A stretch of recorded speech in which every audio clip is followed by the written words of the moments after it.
অনেকে আছেন সৌদি আরব free visa আসতে চান। ফ্রি ভিসা আসার পরে আপনি হয়তো প্লাস্টারের কাজ করবেন কিংবা টাইলসের কাজ করবেন। টাইলসের কাজে কিন্তু এই এতটুকুই যাতে কাজ করি তাতেই ভয় লাগে আমাদের, কারণ 10 ইঞ্চি পাট্টার উপরে কাজ করি, যে আমাদেরকে একটু যদি এদিক ওদিক হয় তো পড়ে যাব, হাত পা ভেঙে যাবে। আর যারা প্লাস্টারের কাজ করে বাইরের মাচায়, কারণ 2 তলা 3 তলা 4 তলা বিল্ডিংয়ের বাইরের সাইডেও কিন্তু এই 10 ইঞ্চি পাট্টার উপরেই কাজ করে।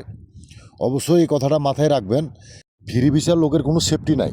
এই কথাটা মাথায় রাখতে হবে যে ফ্রি ভিসার লোকের কোনো সেফটি নাই, পড়ে যাবেন, হাত পা ভেঙে যাবে, কেউ মারা যাবেন, আপনার লাশটা নিয়ে যে কী হবে আল্লাহ মাহবুদ ছাড়া কেউ জানে না।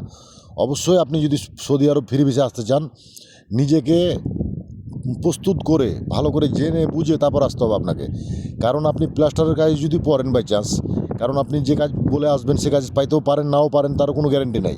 কারণ অনেকে আসে কোম্পানিতে, আসছে কোম্পানিতে কাজ পায় না, বেতন পায় না, আকামা পায় না, বিশাল ফ্যাকরা, তখন বাইরে এসে কাজ করে প্লাস্টারের কিংবা টাইলসের।